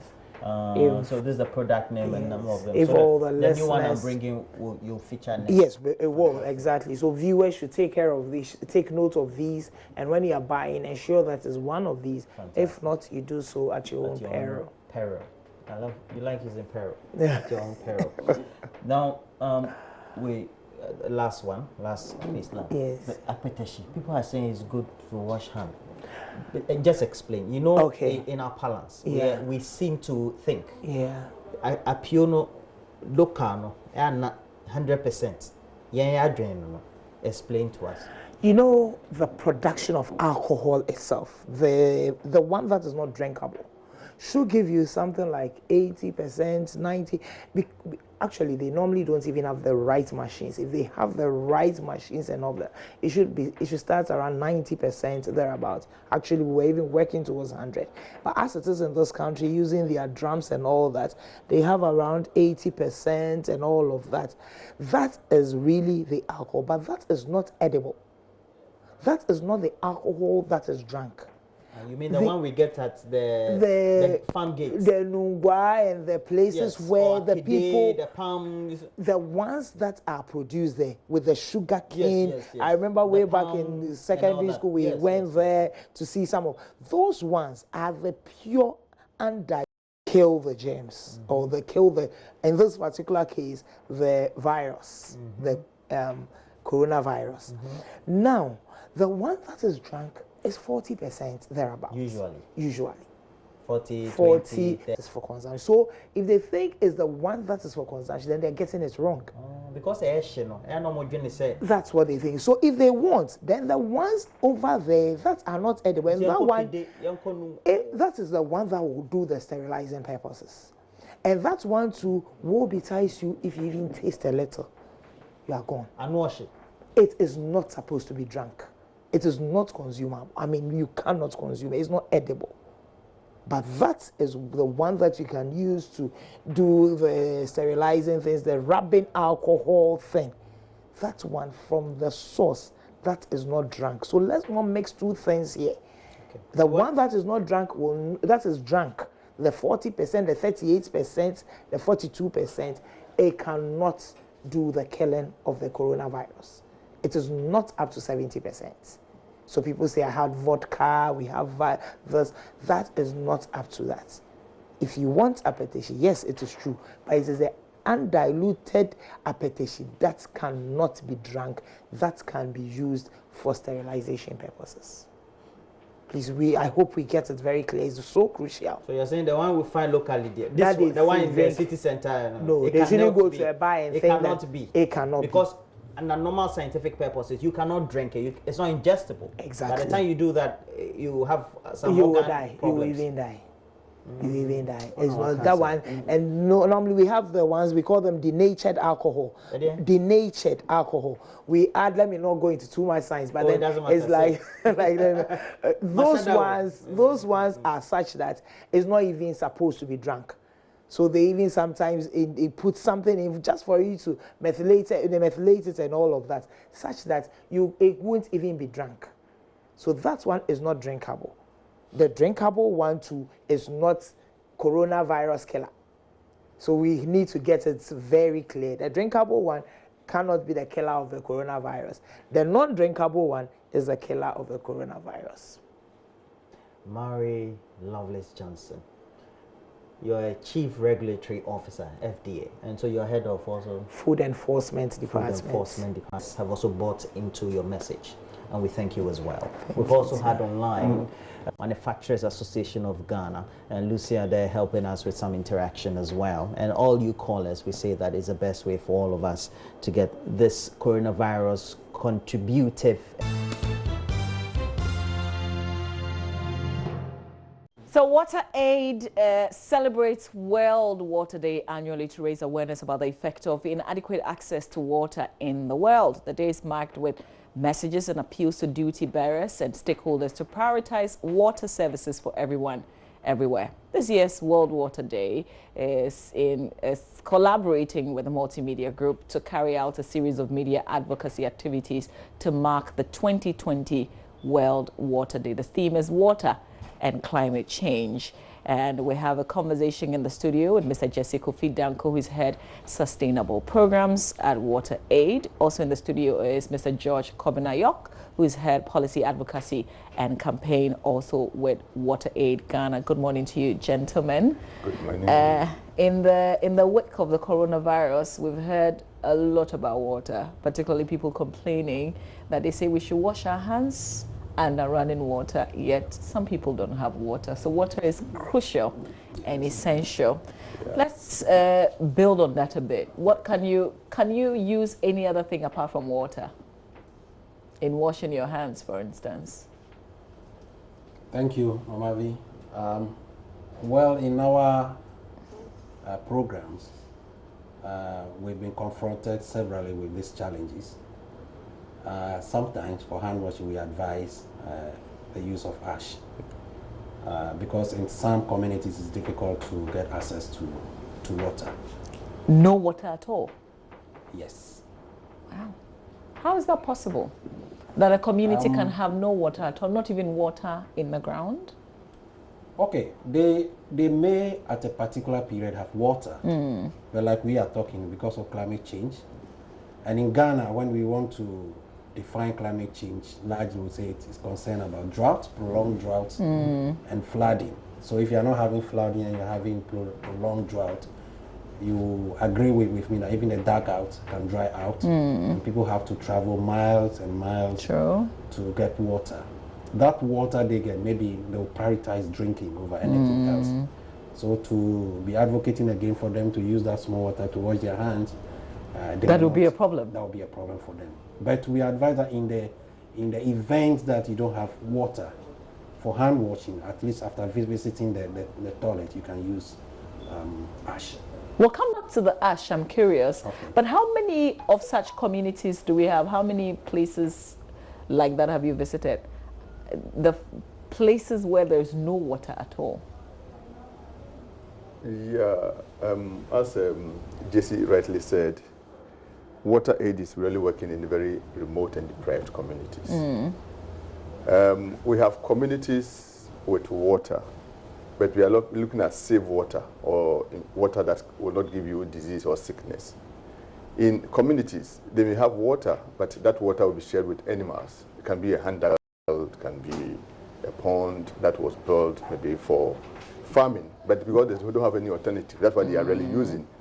So you realize that the water that they are supposed to really support them to be healthy is rather giving them sickness and diseases. So that is a situation. So you would by all means get some sort of water, but whether that water is water that human beings should use is another issue for discussion. So you have some sort of water, but whether that water is a water that human beings should drink is another issue that we need to really we've done on. Stories here where we see a very dirty stream. Sometimes it's difficult to even describe it, a combination of many things. And you find people drinking it, washing, animals also using it. I mean, and you ask yourself, is it still in Ghana? Like, are we still in Ghana? But there are apparently many places like that. Oh, yes. Yeah, a lot. You know, for Water Aid, we work in vulnerable and most deprived areas. So we see a lot.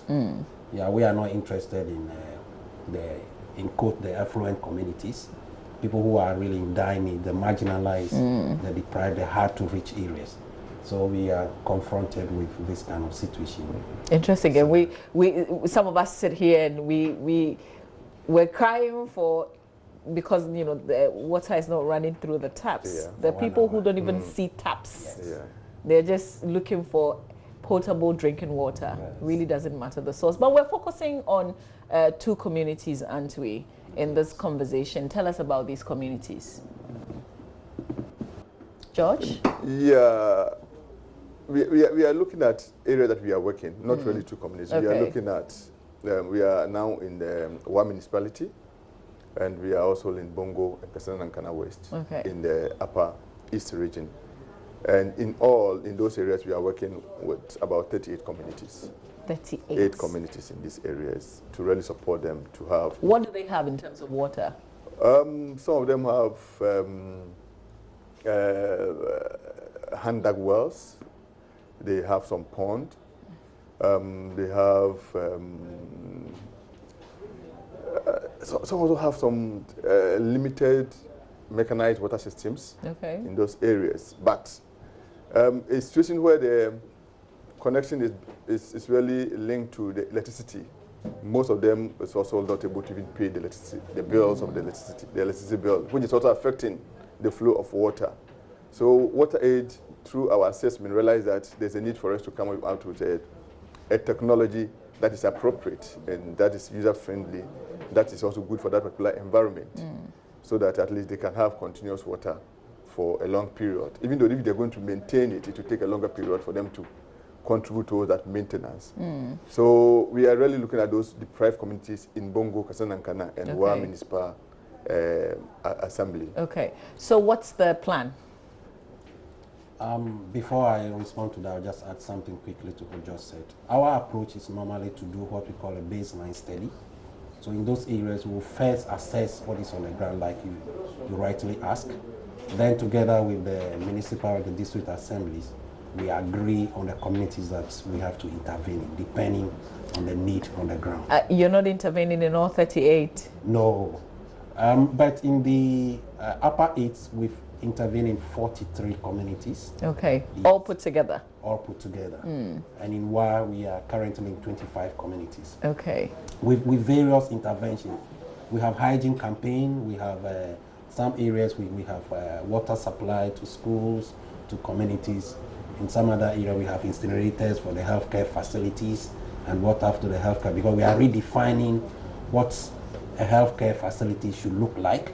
If we say you have a government says that it's putting up a healthcare facility, what are the things that we want to see to call that in that it has a full complement of water and sanitation? So based on our baseline studies, the initial work we do, because the purpose is to track the change. Are we really making any impact with our intervention?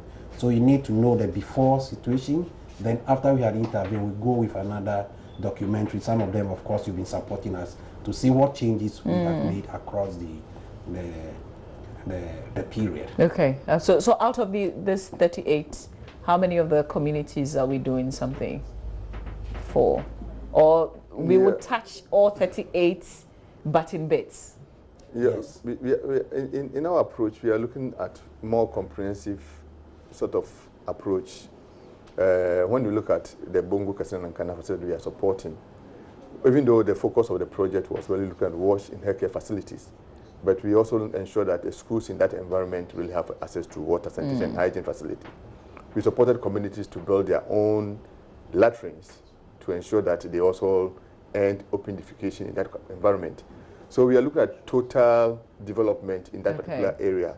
So when we really go into a particular area, we try to ensure that all those needs are addressed. Okay. And as JC rightly said, with the assessment, we really know that it came out clearly that in terms of even water for healthcare facilities in Bongo, they were less than 60% of the healthcare facility with access to water.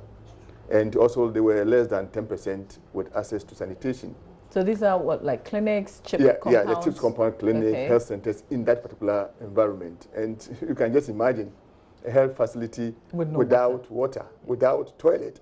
Sorry. So those were the critical issues. And because of that, people go to the facility to assess health, but they will come out with other sicknesses and other diseases. So with all this, with the engagement with partners, communities, and local NGOs, we try to really design the program in such a way that the communities, the healthcare facilities, and schools will have access to improved wash. So when you go there now, it's a model that government is interested. Okay. Development partners are interested. As in your model? Yeah. Okay. That interested, and they are really ensuring that the government is even coming out with a guideline to ensure that at the end of the day, every healthcare facility that is built, they will consider the component of water, sanitation, hygiene as a very, very relevant component of the whole facility. Great. So Jesse, what does the people, the community itself, what role do they play? Well, our approach is that they must make their own informed choice. So when we go with the intervention, we mobilize them and discuss with them. There are instances that we move to communities that they rejected us. Probably they didn't understand. They rejected water and sanitation? Yes. Please help me understand that. They did. For the fear that they don't want to pay for water. Even after we had assured them that we are using solar integrated system, we are not using the national grid. So in terms of operation and maintenance costs, it's going to be less. They are just going to pay something small. We encourage them to pay. Is it an issue of mistrust or simply fear? It's difficult for me to say exactly what informed that decision. But it will interest you that they are coming back now, knocking at our door again. We are saying that it is too late because we moved to other communities who were willing to. So in all, we also want them to understand their rights, their wash rights, that they have rights, that if any government is doing something for it, it's not that the government feel like it is your right. It's not a favor. You deserve it. That is the word. It is not a favor. So we also take them through what we call the human-based rights approach for them to understand their rights so that they can engage the duty bearers. In their case, it's the municipal and district assemblies. So we have advocacy groups in the communities, and they are championing the demands at the assemblies. So they move to them, they engage them, they dialogue with them, just to know that this is our rights and this is what we are demanding. Of course, they also understand their responsibilities. So in this case, for instance, if we talk of sanitation, we have an approach that we call the community-led total sanitation, which is do it yourself, and that one, the responsibility is on the communities to construct their own household latrines. With only technical advice from them, we don't provide any finances, we don't provide any resources. Of course, we will train the latrine artisans, people who guide them in constructing the toilet. But for the resources, we want them to mobilize local materials. And that is where probably we would like to link it to climate change, to assess whether what we are doing is enough or we need some other alternative to be able to respond to the climate change. Please explain the picture that we're seeing on the screens now. Okay, so this is a household latrine. Ideally, it should have a vent pipe. Okay. And the door should be closed with just a space at the top covered with net to admit sunlight. It admits sunlight into the room, and it's expected that the wind that is coming from outside. So normally you construct in a way that it faces the wind direction. The wind should be able to, or the air should be able to enter the pit and take the odor through the vent pipe to the environment. Okay. No fly is allowed in because we cannot prevent flies from coming to our homes, but we don't want any fly to carry feces. So unknown to us, for several years we have been eating others people's feces. Oh no! Oh yes. So that is why it should be a concern of everybody, not because you are living in a beautiful house. The beer you are taking and the fly has dropped, you don't know where the fly is coming from and what the fly is carrying. So we want it to be the concern of everybody. Yes. Whatever means we will support, we can support. So the next one is an institutional latrine for schools. Okay. Like George said, we are talking of total sanitation. So you cannot have improved system in the healthcare facility without having it at home. So this is an approved one. This is because everything that you describe in terms of the doors closed, the vents. Yeah, the vents pipe. Okay. This is a KVIP, so this is a standard one. Okay. Yes. Is this under your guidelines in terms of the people overseeing and training? Yes, you know we operate in a sector, in the wash sector. So this is an acceptable technology. Okay. All right. What other? Okay, there's another one that I'm seeing, but it's not on the screen. This one. Yes. This is what we call TP tap. So in areas we are saying that people should wash their hands under running water, and this is running water. This is locally constructed. There is a stick that you step on it.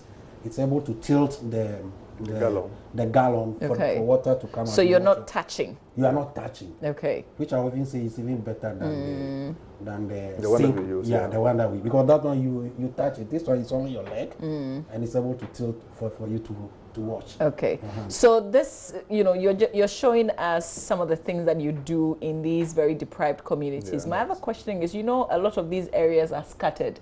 You actually don't have the homes together. Yes. So are you identifying a common spot where each person in the community can come and have access? Yeah, they have a fetching, like this particular mechanized system. They have a fetching point where they come and fetch the water. Even in their normal situation where they have the boreholes and hand dug wells, they still have a common place that they all go to, because it's where it's located and where they can even get the underground water. So there's a fetching point. But because we are also helping them to improve on the health systems, the infant and child and mortality, we ensure that there's also the system that is such a way that is piped into the clinic or the healthcare facility. So in the maternity, there is a sink, there's a toilet, and all those things. And we ensure that the design is such that we have toilet for the outpatient, we have toilet for inpatient, and we also have toilet for within the maternity block, so that the women who are coming to deliver will have access to water, sanitation, hygiene within that premises. And we design such a way that it's also disability friendly, and also it also address the needs of gender, because the need of women are different from the need of men insofar as water and sanitation issues are concerned. So we design such a way that we consider issue of gender in our design, factor in issue of disability, who will come with their wheelchairs, who have access. So all these are factors in the design that we have. Okay, that's quite comprehensive. Yeah, very comprehensive. I'll come back and talk about maintenance. Yeah. Maintenance and the ash. Yeah. But let's get to our correspondent, Albert Sori, who's toured some of the areas that you've mentioned. Albert is joining us via Skype. Albert, good morning. Good morning. Maybe we should talk about the power situation in your area, because that's the reason we don't have a comprehensive package from you. But explain some of the places that you have been to with regards the water, sanitation, hygiene issues. Okay, so the upper is the places I have visited in the Katsina as well as the Congo district. Now, there are several communities in the area where water is somewhere. And Albert, we're getting some feedback, and I'm not sure if you can put the output off so that we can hear only what you're saying. Otherwise, we're getting some feedback. So let's get Albert to work on that. And then Albert, sorry, is our correspondent who's toured some of the areas where Water Aid is making some interventions. He's joining us via Skype to paint a picture for us. We've been talking about, explain what we are seeing, because there's a picture that there's a picture on the screen. I'll take that. So what you are seeing there is an elevated tank with poly tank, and in the which is not showing clearly, you have seen the solar panels, which is the energy source we are using to pump the water into the overhead tank. You see the fetching point that we have 6 fetching points. 3 are made like the shower type, like George said, to address the disability issues. When we say disability, it's not only people with physical disability, even the elderly has challenge. So, or you go there, you need somebody to help you lift the basin or whatever thing to your head. So that the shower is supposed to address that you just stand under it and fetch your water. Okay, so I see the 3 shower type. Then there are lower ones that for children if they want to fetch. Okay. But one important thing about this is that we ensure water quality. So after we have tested the water, sometimes three times to be sure that the quality is it meets the WHO and the Ghana Standard Authority standards before we develop that well into a product. Okay, we'll come back and have some more conversations here. But Albert has joined us. Albert, please go ahead. Yeah, so I was saying that in the Upper East region, looks like they still on, but one of the places that I've visited in the Upper East region is the Bongo district. I've also visited the Kasnana West district as well. Now, if you go to Akania in the Kasnana West, and then Akong Saboro, also in the Kasnana West, what the people are doing is that they are building their household latrines. The same in Asatuku, Abednabisi, and some other communities in the Bongo district as well. At the time that I've having Water Aid, they've trained these people, latrine in the various communities, but also training other people to construct, help the members of the communities to construct the household latrines. And so most of these communities have been declared open defecation free. The challenge is that last year, because of the impact of climate change and the floods that came here in the Upper East region, a lot of people also lost their latrines because they collapsed because of the floods. So in the last few days, we've been to the communities again to speak to the people who contracted these latrines that collapsed. 104 of them out of about 400 built had collapsed because of the floods last year. And so our story, planning to tell this morning, was to talk about the impact of climate change on water, sanitation, and hygiene in these areas. And so some people have managed to construct their latrines. Others are still trying to get the resources to reconstruct the latrines all over again, because though Water Aid gave these people the training, them saw the need to construct the latrines because of the benefits that come with not locating in the open. And so they used their own private resources to build the latrines, which some of which have now collapsed. And because of that, they are going to have to reconstruct them all over again. Sorry, thank you very much. We would see the full package that you put together, but for now we'll leave it here. Let's build on some of the things that he said. And it's unfortunate because with the guidance, some people actually put up the facilities, and with the flats, they've lost everything. Yes. Let's link that up with the management of those facilities. So are you going back to make another intervention? Are you helping them? Well, Like I said from the beginning, this is do-it-yourself approach. No supports in terms of finance from government.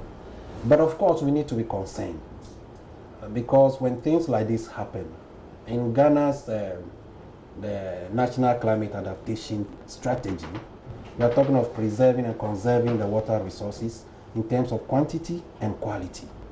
So let's ask ourselves whether this collapsed toilet could have any impact on the groundwater that may serve as a resource for some other communities.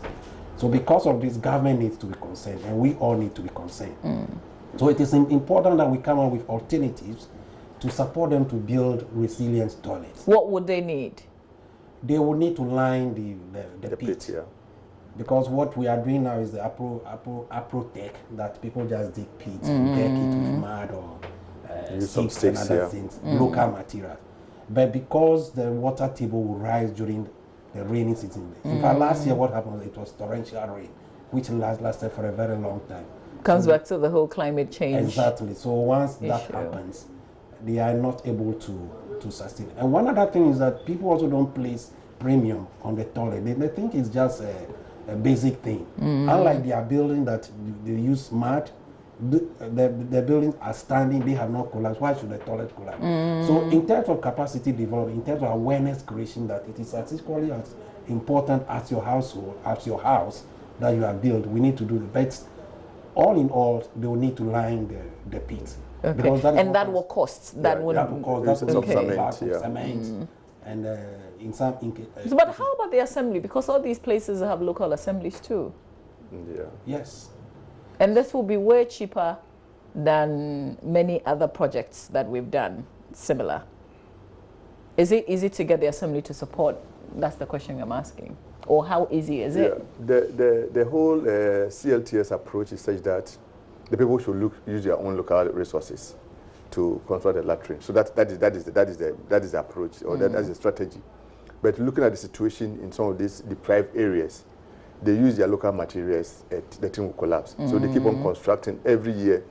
And because they have been sensitized to develop the taste for latrine, they already want to also avoid open defecation.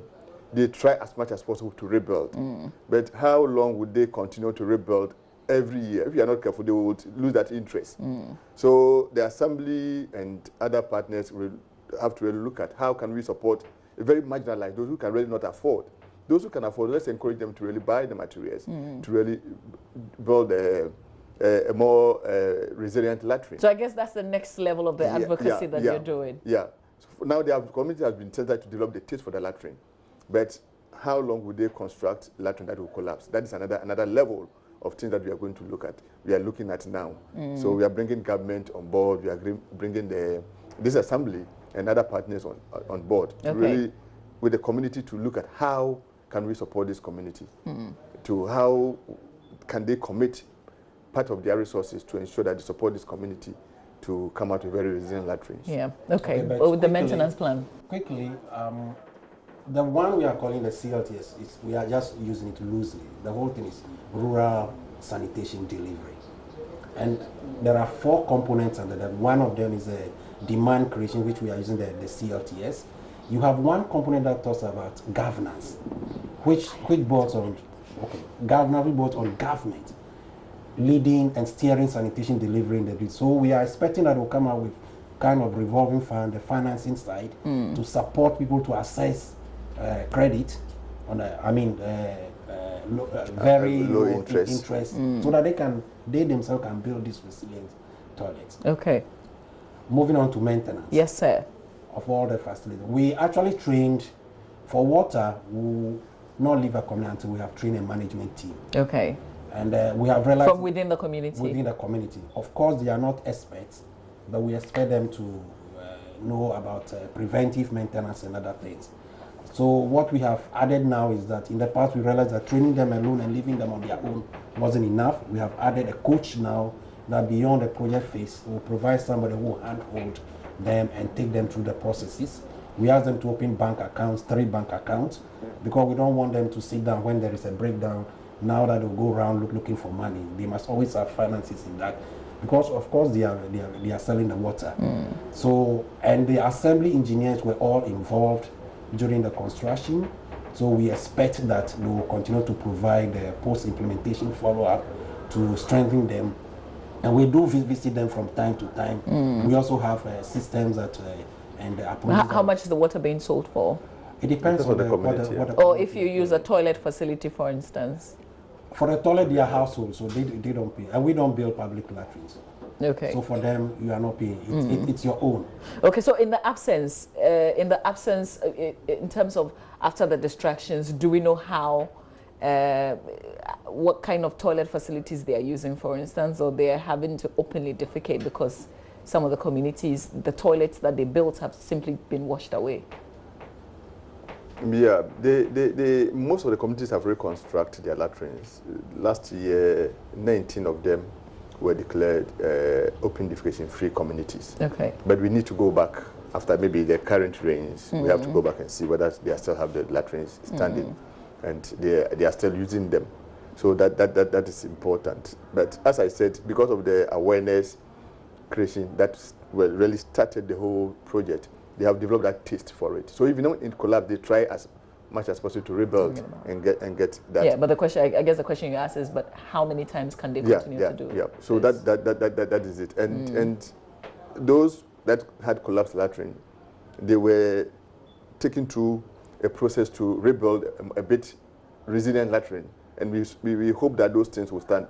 Those latrines will stand the test of time. Great. When we had the current. Okay, rains. we have to wrap up, but I can use my last 30 seconds so you can talk to me about the ash, because I said in the absence of kwata water in this era. Okay. That is in a dire situation where there is no water. Ash has what we call potash. That's the base component. So this is the charcoal ash. Ash, the one that they use the firewood. They use the firewood. Okay. You can just collect it. You know, it's also kind of it deals with the odor as well. So sometimes for this pit latrine, we advise them that they put in ash to deal with the odor. So ash is good. But my last word is that whatever we okay. Is it just the ash with nothing? Yes, it's just the ash. Oh, okay. You just rub it. Just like that? It's just to disinfect your hand. When you get access to water later, you can use soap and water. Okay, great. But it's better that we say that immediately you come out from the toilet, you must wash your hand. Either with ash or with soap and water. If you don't have soap and water, use the ash. Okay. It's better than leaving it like that and contaminating the things that you touch. But in all that we do, our overarching goal is that the groundwater is not polluted, it's not contaminated, whether in climate change era or not. Our toilets are resilient, they are standing firm. And what we are doing now is just an entry point for the community. We are expecting that once they develop that behavior change of using household toilets, they will build on it. In 2 years, if they know that the toilet is getting full up, in 2 years, they will start constructing a resilient one now. Okay. But now to deal with the open defecation issue, we said have a place where you can defecate. Get used to it, develop that behavior, then in future you build a better one. Okay, great. Well, thank you very much. This will not be the last. We'll have many conversations because of these projects. But thank you for your time this morning. Stay with us. We've got some other conversations coming up your way here on the Able Show. Thank you. Thank you.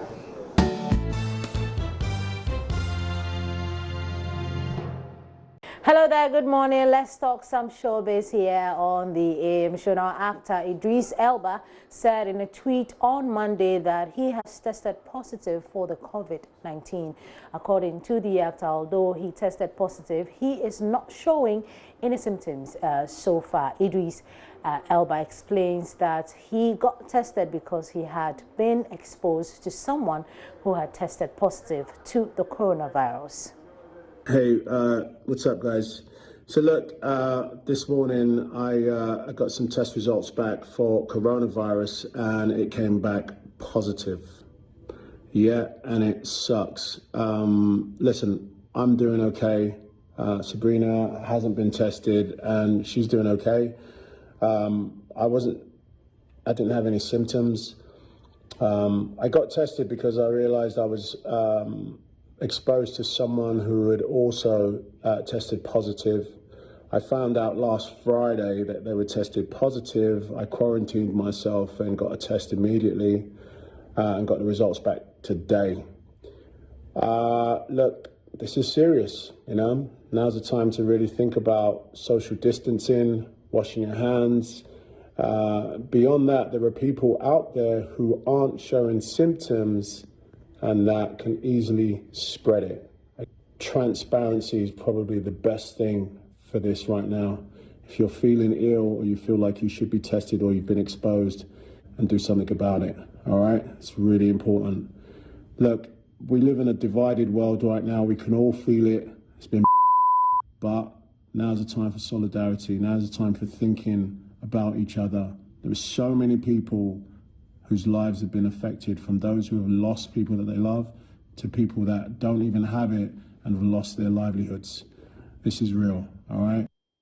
Now, a pastor has revealed to rapper EL that God is planning to honor him later this year.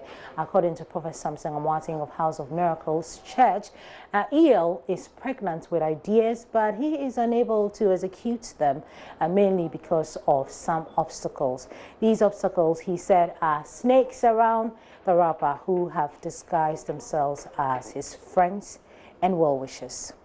The guy, the Rastafarian guy, yes, the one, yes, stand up. The hand of God is on your life. Serious. The hand of God is on your life. I see greatness on you. I see greatness. It needs to manifest. Everybody around you thinks everything's okay, but there's that Adewo is about to come out more. Because what will confirm is when you are there, you know that people think I'm this, but there are more things that are covered. When you are there privately, the thing will talk to you like that. It's like you are pregnant with a lot of ideas. God said in the year 2020, from September, God is going to honor you. I see estates. I see, you know what? It's so big. Because this gentleman, you just laugh people for no reason. But the issue is your resource is minimal. When people see you, they think everything. But what I'm seeing is, I say, you cover baby, you cover. And no one will move too much. You'll be great. And nobody can bring you down. I see greatness on you. I see everywhere. I'm not talking about just being celebrated in Ghana, but you'll be celebrated beyond the borders of Ghana. You become a global champion. That when people hear your name, but God said I should deal with some snakes. Any snake around you who shows as if he or she loves you too much, may God disconnect you from them. You know what? God begin to bless you when relevant men meet you. May you meet your relevant men. You don't need regular people. You need relevant man.